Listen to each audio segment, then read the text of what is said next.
tu nombre y te honramos. Tu palabra dice que uno planta y otro riega, pero que eres tú el que das el crecimiento. Y confiados en esta declaración que hace Pablo, dirigido por el Espíritu Santo, confiamos en que tú nos estás dando el crecimiento y estás dando crecimiento a mis hermanos también. Tú sabes que tengo limitaciones, pero tú no las tienes, Señor. Por eso me pongo en tus manos, para que tú hagas y traigas la bendición y la edificación a cada uno de mis hermanos, para honra y gloria tuya, en el nombre de Jesús. De paso, ya que escuché el timbre del celular, les recuerdo que le bajen el volumen, ¿vale?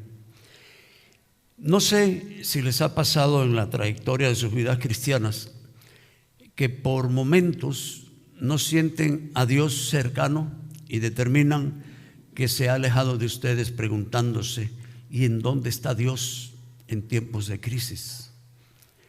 Pues este es el título del mensaje en esta hora, para este día.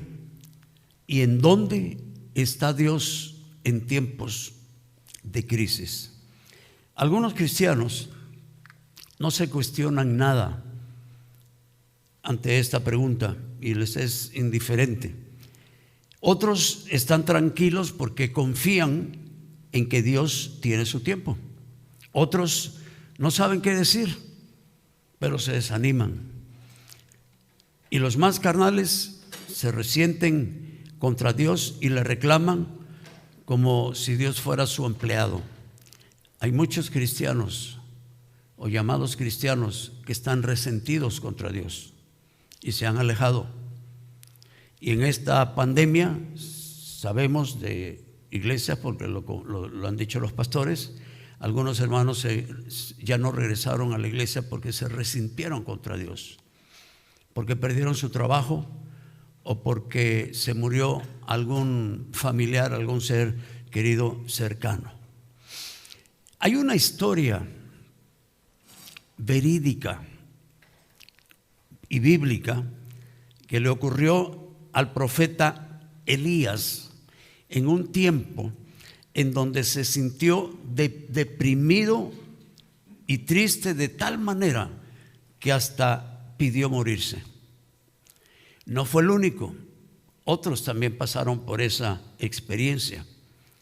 Y a lo largo del cristianismo, muchos pastores, muchos predicadores hemos pasado por experiencias de ese tipo. Y algunas veces, y lo confieso y lo digo en el buen sentido, yo sé que es mal sentido, pero lo quiero compartir, hermanos, porque nosotros los pastores no somos supermanes, ¿verdad? No somos perfectos, no somos los fuertes que quizás ustedes puedan ver. Tenemos debilidades y algunos tenemos muchas debilidades y luchamos para seguir adelante. He sabido en estos últimos años que algunos pastores sí se han suicidado, no aguantaron la presión y se suicidaron. No los juzgo, estarían muy, pero muy, muy deprimidos y muy tristes. Pero es que a Elías le pasó, nada más que él no se suicidó, pero él tenía ganas de morirse y pidió morirse. Fue un tiempo difícil para él porque Jezabel, una mujer maligna, quería matarlo.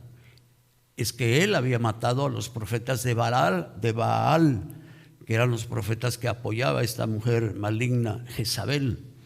Y cuando se enteró ella de que había matado a los profetas, entonces ella juró y decidió que iba a matar a este señor, a este profeta, y entonces lo que hizo al ver el peligro fue huir.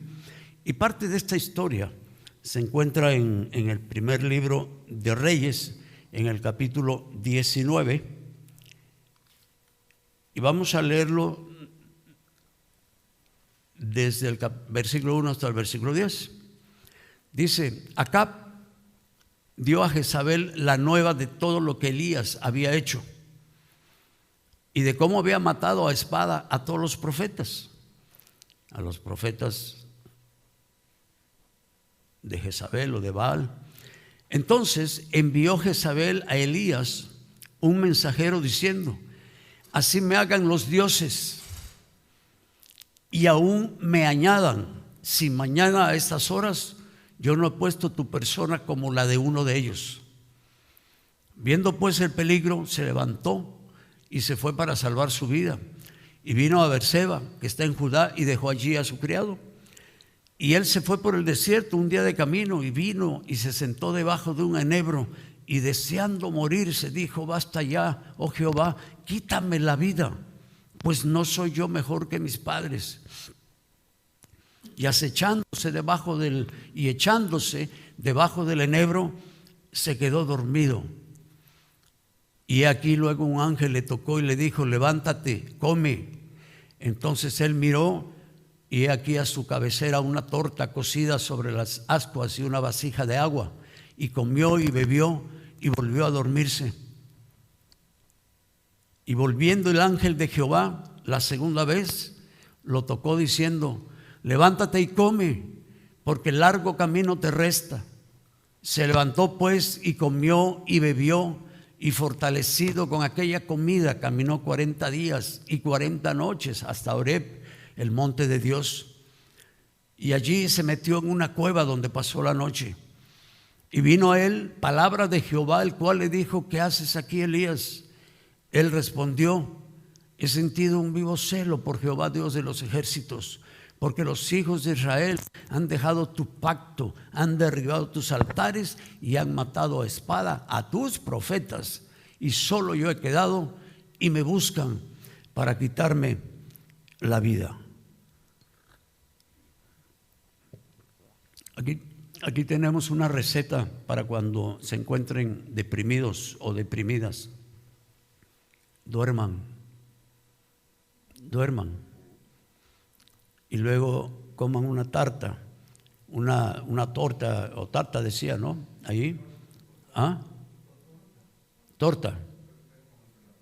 Bueno, era una torta de pan que muchas veces la hacían con higos y o dátiles, pero llevaba azúcar. Y el azúcar levanta a uno también el ánimo. Así que durmió él 2 veces. Y las 2 veces comió, y el ángel le dijo después que se fuera. ¿Cómo encontrar a Dios, hermanos, en momentos de crisis, desánimo, depresión y angustia? Si ustedes observan, oye, que a lo mejor ya lo han observado, algunos de ustedes, alrededor de lo que está sucediendo en muchas iglesias alrededor del mundo, la gente está buscando a Dios a través de hechos espectaculares y dramáticos. Se impresionan cuando un predicador es gritón y pega en el púlpito y se mueve para allá y se mueve para acá, y se quedan impresionados porque está lleno del Espíritu Santo, según ellos. Y hay iglesias y pastores que así se mueven. Y es que la gente tiene comezón de oír, como dijo el apóstol Pablo en una de sus epístolas. La gente quiere encontrar a Dios en el bullicio, en donde aparentemente se dan milagros, donde la gente se cae, donde la gente grita y convulsiona, porque no pueden o no tienen la capacidad de fe para encontrar a Dios en un ambiente tranquilo. Y les gusta el ruido. Recuerdo la primera vez que tuve la primera crisis con el nervio ciático. Estuve 7 meses en rehabilitación. Entonces, ya cuando me sentí mejor, usaba muletas. Y fui a una iglesia, visité una iglesia de este estilo, pero yo no sabía que era demasiado fuerte ese estilo. Una iglesia de 70 miembros quizá, o 70 personas que estaban ahí, y el hermano predicador creo que era un holandés, hablaba español y tal. Y entonces pidió que pasaran los que quisieran oración por sanidad, que pasaran al frente. Y yo pasé, ahí voy con mis muletas.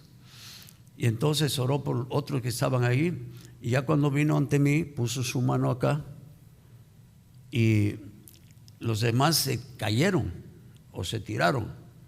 La cosa es que cuando puso su mano acá y vio que yo no me caía, me empujaba. Y me empujaba así, y yo con las muletas, ¿no? Y entonces, como vio que hacía yo así los pasitos, ¿no?, para atrás, me sentí Michael Jackson cuando le hacía así. Y entonces bajó su mano y me la puso aquí en el pecho. Y ahí sí me estaba empujando fuerte. Y yo más para atrás, y con muletas y así. Total que no me caí. Pero él lo tomó como que yo me resistí al poder del Espíritu Santo. Pero esa no es la forma, ni era la forma como el Espíritu Santo, creo yo, que se manifieste. Quiero decirles que yo creo que Dios se manifiesta de maneras milagrosas, eso no está en duda. Yo oro por milagros, y a mí me gustaría ver milagros aquí en la iglesia cuando oramos por enfermos. Hace poco la hermana Marti tenía cuando se levantaba así como, ¿cómo le llaman eso?, encorvada, y le dolía, y entonces ya le costaba levantarse.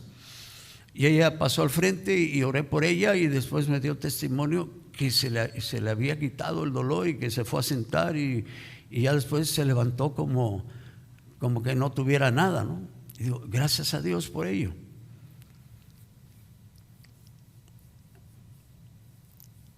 Muchas veces el Señor no responde o no me responde afirmativamente, y quiero decirles que en algunas casas de oración se ora por personas, se ora por milagros, y muchas veces el Señor responde afirmativamente, pero otras no. Pero no hay bullicio. Pedimos por WhatsApp oración por fulano de tal, y lo mandamos a todas las casas de oración, y luego sabemos que hubo resultados positivos. En otros no se sanó, o tardó mucho en sanarse, o definitivamente se murió. Y digo yo, mejor no oremos. Pero eso ya no nos corresponde a nosotros. Nosotros no tenemos el control ni el poder para eso. Es Dios el que lo decide. Esta historia que acabamos de leer no termina allí en el versículo 10, que son estas últimas frases. He dejado por último y a propósito los versos 11, 12 y 13, porque ahí está la base del mensaje. Y quiero decirles que en tiempos de crisis Dios no se encuentra en los huracanes y los ciclones. Miren lo que dice la primera parte del versículo 11 del primero de Reyes 19. Él le dijo, Dios, sal fuera y ponte en el monte delante de Jehová. Y he aquí que Jehová pasaba, y un grande y poderoso viento que rompía los montes y quebraba las peñas delante de Jehová. ¿Pero qué? Pero Jehová no estaba en el viento.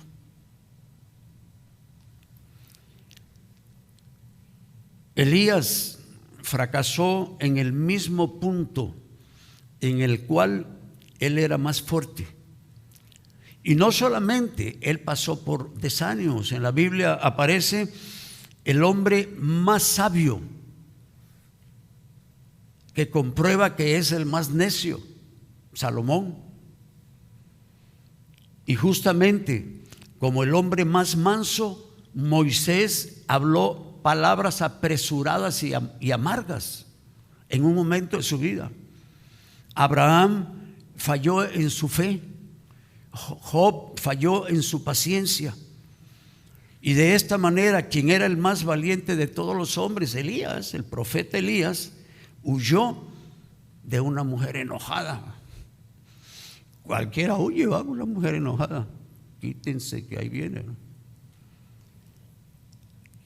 Y qué interesante, hermanos, que Elías deseaba morirse y fue uno de los pocos hombres que no murió, porque fue arrebatado por un carro y llevado a la presencia de Dios en vida. Enoc es la otra persona que no conoció la muerte, fue arrebatado. No sé por qué. Y no recuerdo que haya otro personaje que haya pasado por eso. Pero es muy llamativo y es muy interesante poder ver en estas historias situaciones a las que no le encontramos una respuesta clara. Nos está vedada. Eliseo vio partir a Elías. Fue cuando un poco antes Eliseo le pidió a Elías: dame una doble porción de tu espíritu. Y esa petición era para Elías, no era una oración a Dios, como muchos han utilizado este versículo erróneamente, orando por personas diciendo: Señor, dale una doble porción de tu espíritu. Se basan en ese texto y no hay doble porción del Espíritu de Dios. El Espíritu Santo es uno, porque Eliseo lo que le estaba pidiendo a él: que yo sea como tú, que tenga yo esa naturaleza, esa personalidad, ese espíritu que tú tienes. Y poco después se lo llevó el Señor, dice que en un carro que pasaba por ahí. Dios sabía lo que el deprimido y desalentado Elías necesitaba. ¿Y saben qué necesitaba? Él necesitaba un encuentro personal con Dios. Por eso le dice Dios: sal fuera y ponte en el monte delante de Jehová.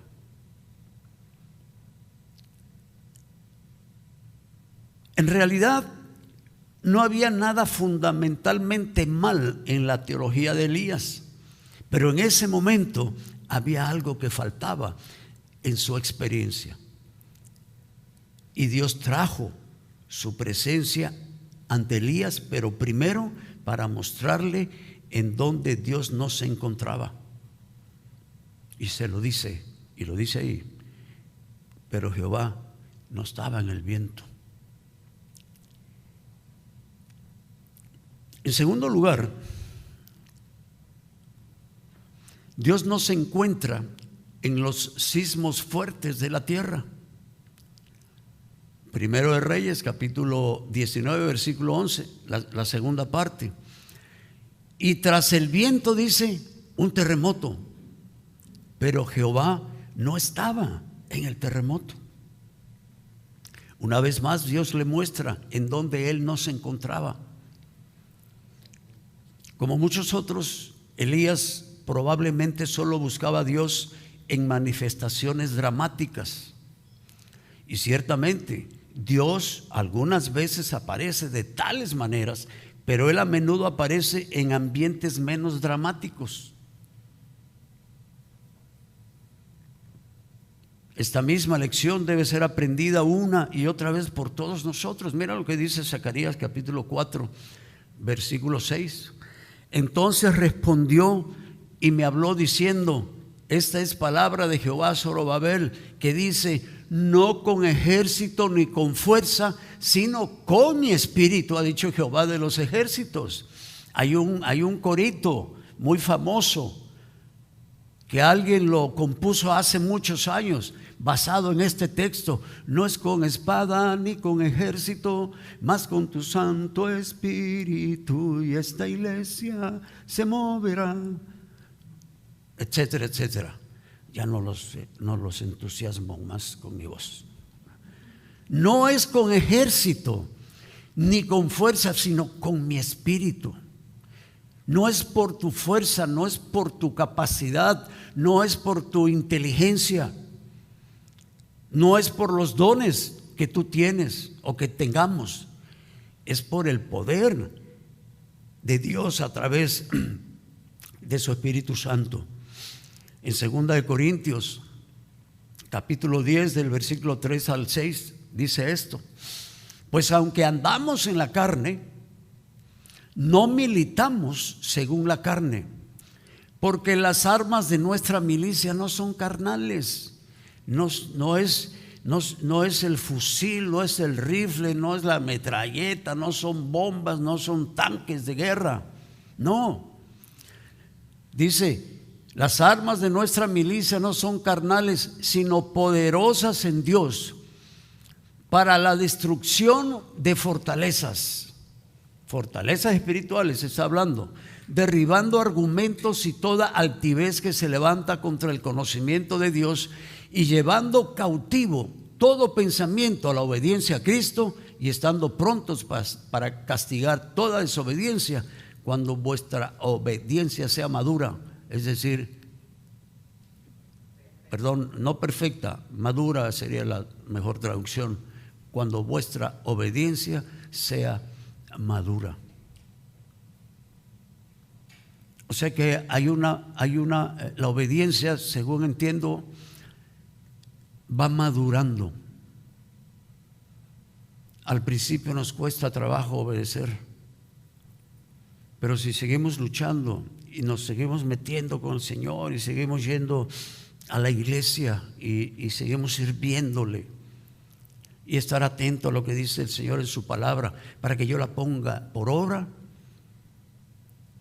poco a poco mi obediencia irá madurando. ¿Y qué va a pasar cuando mi obediencia sea madura?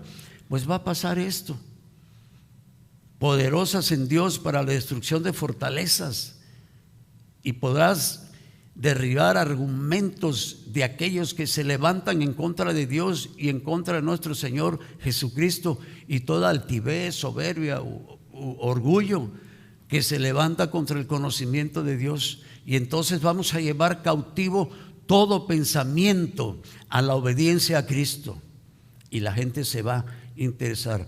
Pero saben que muchas veces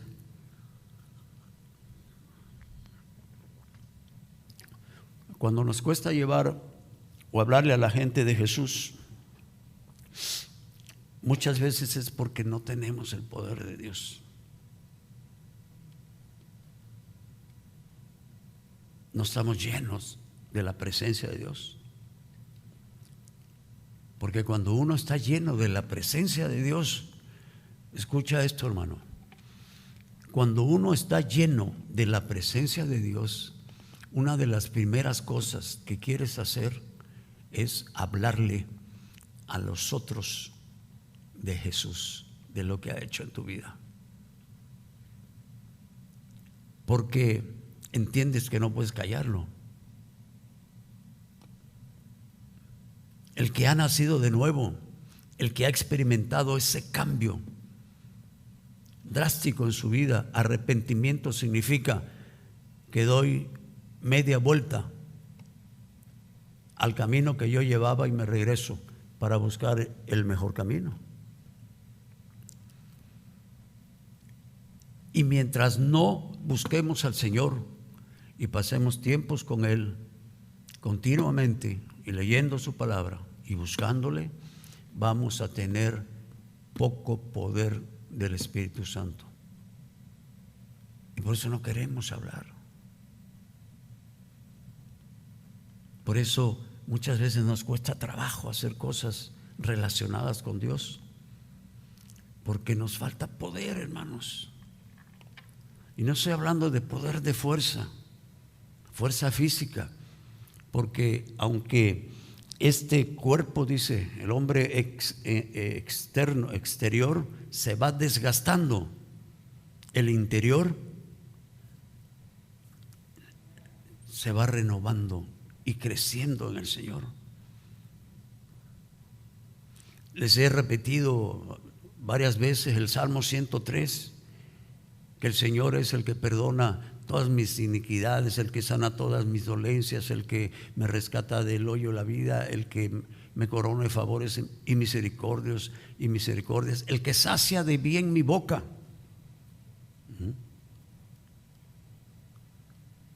para rejuvenecerme como las águilas.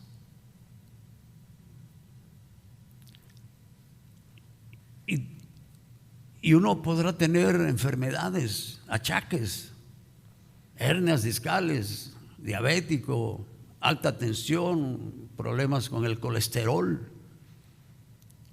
Pero cuando estás buscando a Dios y te estás llenando de su vida, de su energía, de la vida de Dios, en serio, no te quita la enfermedad, pero te sana los dolores, las dolencias. Te sana las dolencias.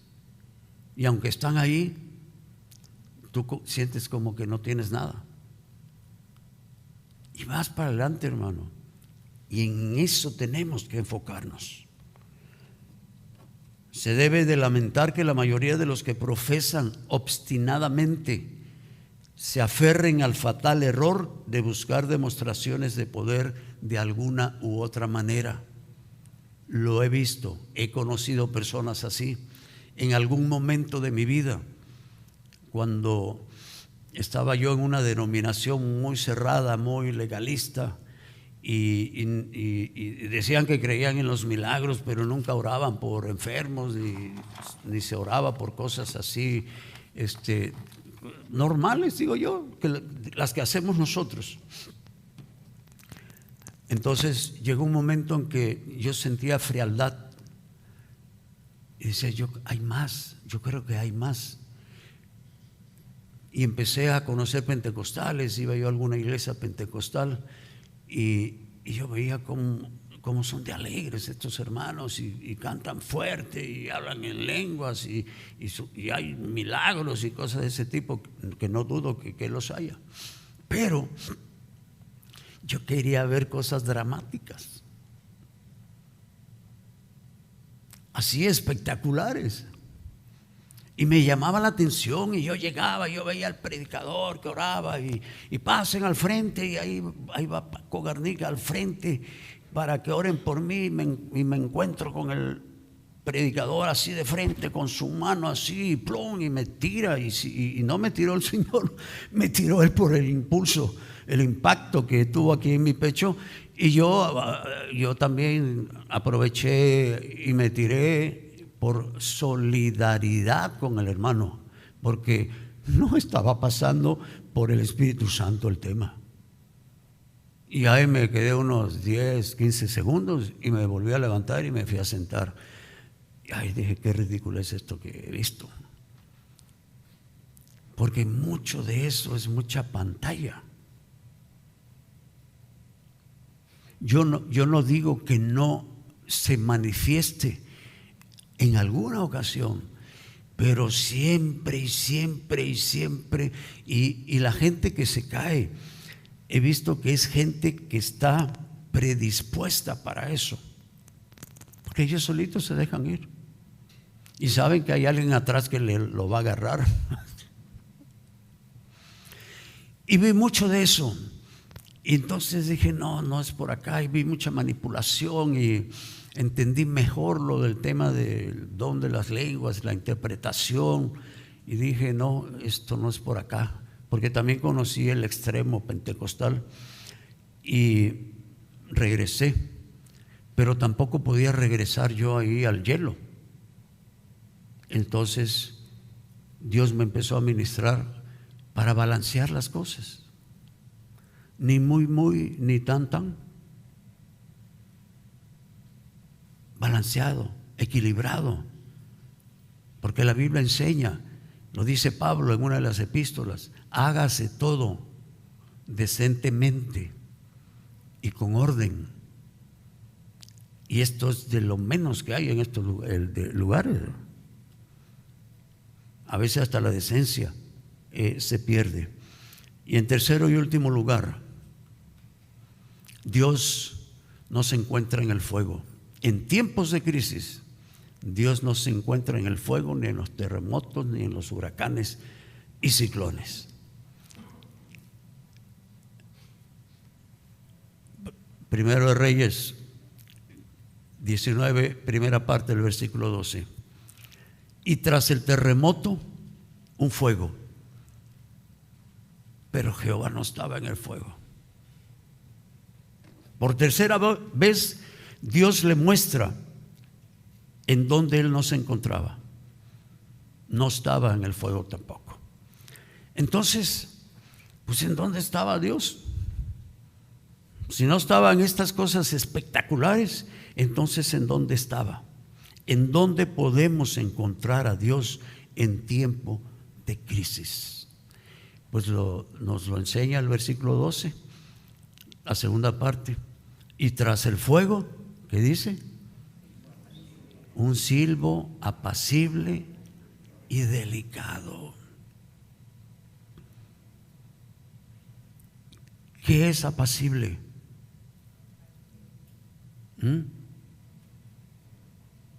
No se peleen, diga uno que levante la mano. Tranquilidad, calma, relax, un silbo tranquilo y delicado, suave, no rudo, no brusco, como muchas veces lo ve uno. Ahí está Dios en ese lugar. Elías quizás pensó que la demostración dramática de poder ahí en el Monte Carmelo haría que la nación diera un giro, porque esa era su depresión, es porque el pueblo no respondía. O quizás él pensó que la demostración radical del juicio de Dios en contra de los sacerdotes de Baal, seguida por la vindicación en el Monte Carmelo, cambiaría los corazones de la nación. Pero nada de esto funcionó.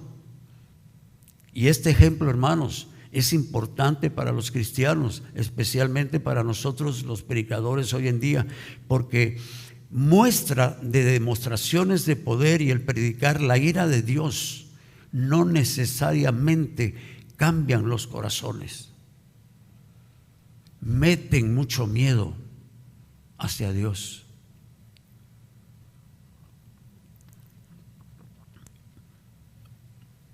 Debemos tener temor de Dios. Es un temor reverente. Y hay un temor de miedo también, por lo poderoso que es Él. Miren lo que hizo con la humanidad a través del diluvio. Se los cargó a todos. Solo quedaron 8 personas. Esa es la ira de Dios. Pero su Hijo Jesús vino a dar un cambio a ese concepto que se tenía de Dios. Ahora Dios es un Dios amoroso. Yo creo que lo fue en el Antiguo Testamento. Lo fue amoroso porque, miren, ¿dónde estaba Dios? En el silbo apacible y delicado. Cuánto amor ha tenido Dios con el pueblo de Israel a pesar de los horribles y perversos pecados que ellos han cometido y que cometen.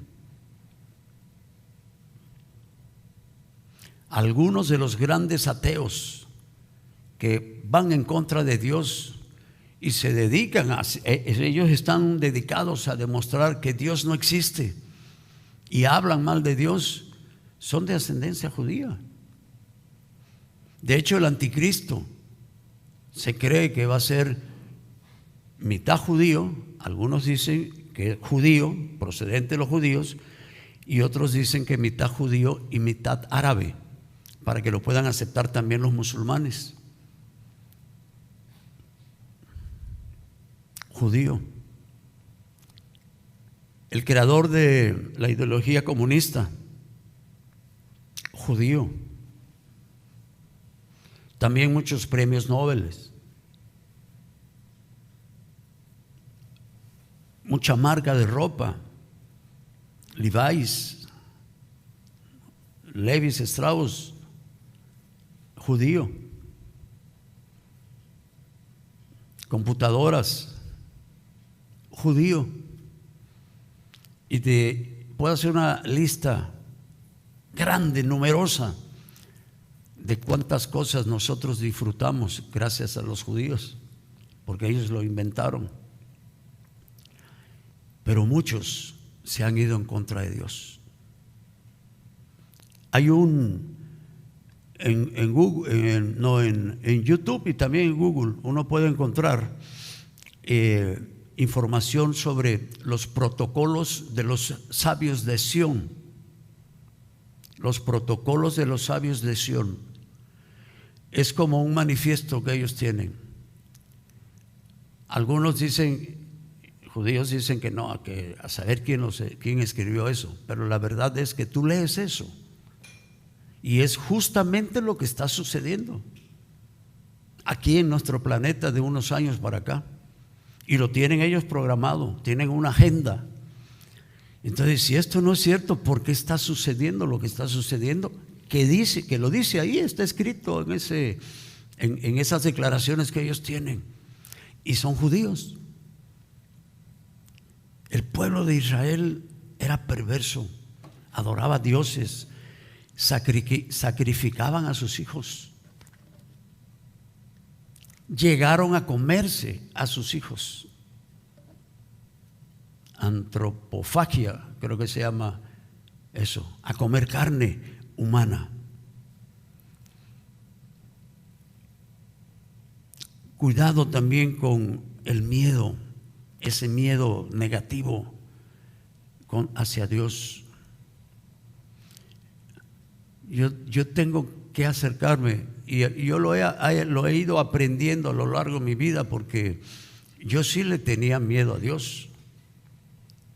No tenía el temor reverente, tenía el miedo, porque yo siempre me imaginé durante una época a Dios con el ceño así fruncido y señalándome por cualquier tontera que yo hiciera, cualquier pecadillo. Y no podía yo disfrutar como ahora disfruto del precioso y hermoso amor de Dios en mi vida. Y me lo ha tenido que enseñar a través de fuertes crisis y tropezones en mi vida. Lo he dicho otras veces. Si me preguntaran qué es lo que más destacas de Dios en tu vida, diría amor, su misericordia, su gracia, su paciencia.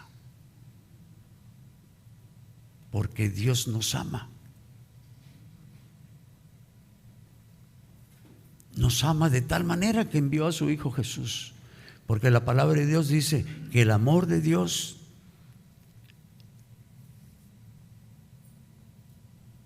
sobrepasa todo entendimiento. Experimentémoslo. Dejemos de ver a Dios con ese miedo y ese temor. Y desgraciadamente hay muchos pastores que meten miedo a la gente en sus iglesias, hasta por no diezmar. Le estás robando a Dios y Dios te va a matar. ¿Por qué? Porque aquí lo dice. Yo viví en Marruecos y como no había una iglesia visible, pues no podía diezmar. Entonces yo apartaba ese diezmo y ayudaba a los hermanos que se iban acercando, que se iban convirtiendo, algunos con necesidades económicas, y les ayudábamos económicamente con eso. Pero entonces Dios no me mató, pues, porque las cosas las tenemos que hacer no solo voluntariamente, sino con amor y por amor a nuestro Dios. Así que ni sismos, ni vientos, ni fuego, sino el silbo apacible y delicado de Dios hablando al corazón humano. Y esto, hermanos, es en realidad más poderoso que las demostraciones externas de poder o demostraciones del juicio de Dios. Versículo 13 del capítulo 19 dice: y cuando lo oyó Elías, cubrió su rostro con su manto y salió y se puso a la puerta de la cueva, y he aquí vino a él una voz diciendo: ¿qué haces aquí, Elías? Esta frase, cuando uno la lee en el contexto bíblico, siempre significa que ese Dios estaba ahí, se apareció. Pero no lo podía ver, si lo veía se podía morir. Por eso cubrió su rostro con su manto, porque ahí estaba la presencia de Dios,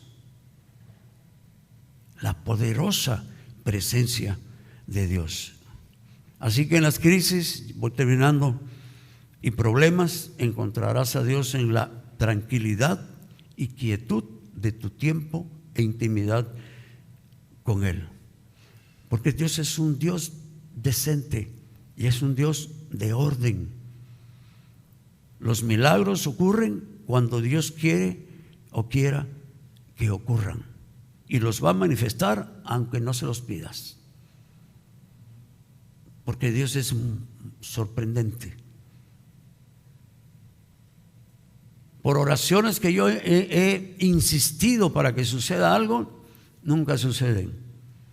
Oro 1, 2, 3 veces y ahí lo dejo, y de repente, ¡pum!, el milagro. Dios es sorprendente, hermanos, pero busquémoslo mientras tanto en el silbo apacible y delicado de tu tiempo íntimo con el Señor, en tus devocionales, en tus tiempos de oración. ¿En dónde encontramos a Dios en tiempos de crisis? En el silbo apacible y delicado, en la tranquilidad, en el relax. Hay otro texto ahí por Isaías que decía: pero yo le di voces, o sea, yo le grité para que se quedara quieto, porque ahí está su fortaleza. Qué interesante. En la quietud hay fortaleza. Entonces uno se calma, se relaja y busca al Señor, y entonces empieza a venir la fortaleza. Pero hermanos, cuando andamos de aquí para allá y lo queremos arreglar todo ya y rápido, y se desespera uno y no ve uno la respuesta de Dios, es indudable que nos vamos a deprimir más y nos vamos a desanimar más. Así que en tus tiempos de crisis, busca a Dios en la tranquilidad. Vamos a orar.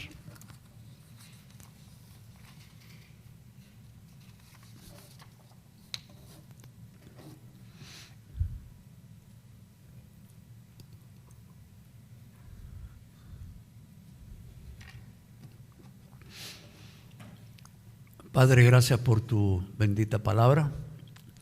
Gracias por esta historia donde podemos aprender principios para aplicarlos en nuestra vida, Señor.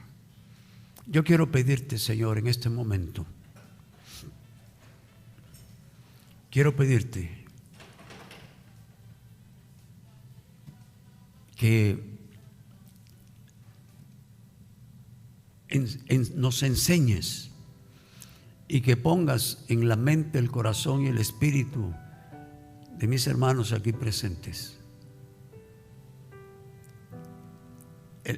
el buscarte siempre, y especialmente en las crisis, en la tranquilidad, en la quietud, para que puedan experimentar ese amor y esa presencia preciosa tuya en sus vidas. Lo necesitamos siempre, Señor. Te necesitamos, Señor.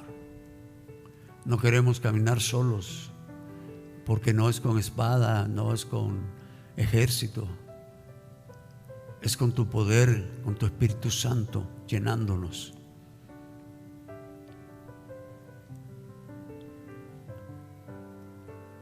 Así que yo te invito, hermano, en este momento que ores y le pidas a Dios que te ayude, que te dé entendimiento a través de este mensaje, de en dónde puedes encontrarlo en tiempos de crisis. Muchos de ustedes lo han experimentado, supongo,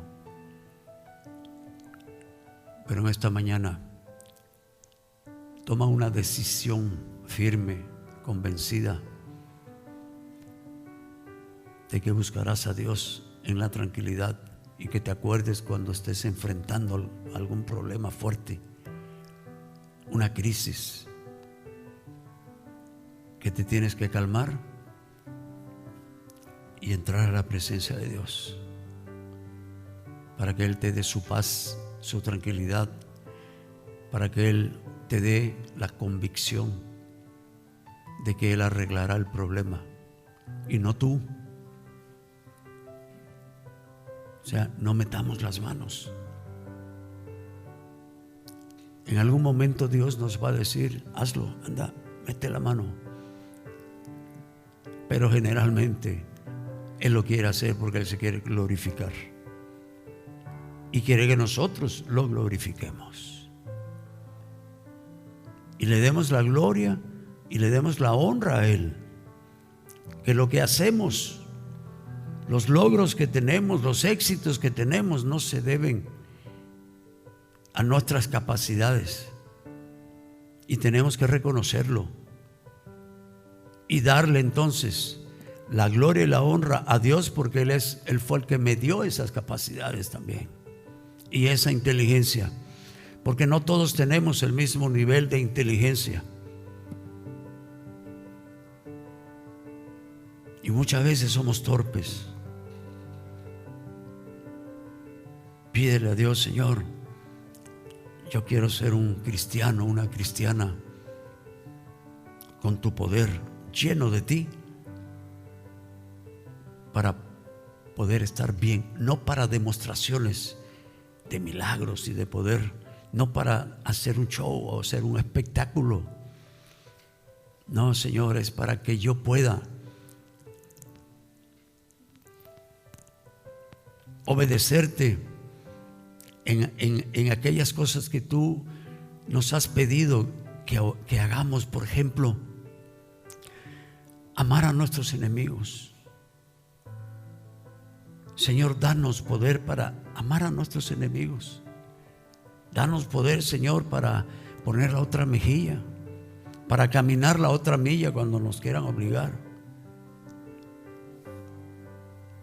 a dejarle la capa a aquel que la tomó prestada y ya no la quiso regresar. Que aprendamos, Señor, a ver a los demás como superiores a nosotros mismos. Es lo que dice tu palabra. Y esto sí es espectacular. Que podamos tener ese poder para hacer esas cosas, esas instrucciones a las cuales no le damos mucha importancia. Dile: Señor, yo quiero ver a los demás como superiores a mí mismo, porque tu palabra lo dice. Enséñame esa humildad y ayúdame a poner la otra mejilla y caminar la otra milla, a orar por los que hablan en contra mía o cuando haya persecución, orar por los que persiguen, bendecir a los que nos maldicen, porque ese es tu verdadero evangelio, Señor. Esa es la verdadera vida cristiana. Ayúdanos, fortalécenos para poder realizarlo, porque solos no podemos, pero sí con el poder de tu Espíritu Santo, porque no es por fuerza, no es con ejército, no es con armas carnales. Oh, bendito seas. Aleluya. Bendice a mis hermanos, Señor.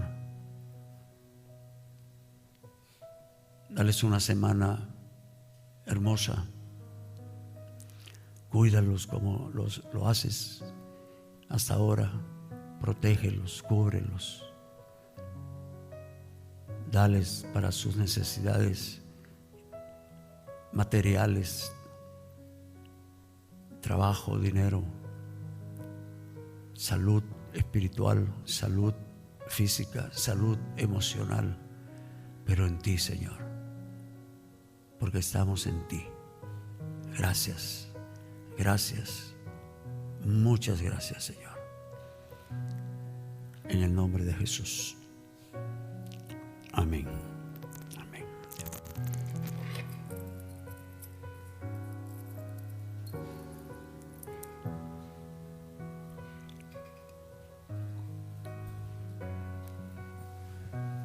Bueno, hermanos, es tiempo de dar nuestros diezmos y ofrendas, ser agradecidos con nuestro Dios. Si me puede ayudar Ruth, por favor, y Ani.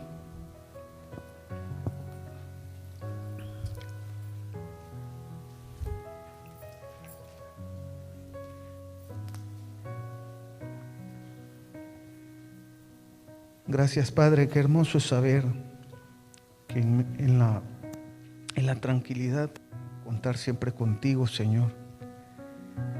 Que si nosotros sentimos tribulación y cansancio, pues tú nos vas a dar ese descanso.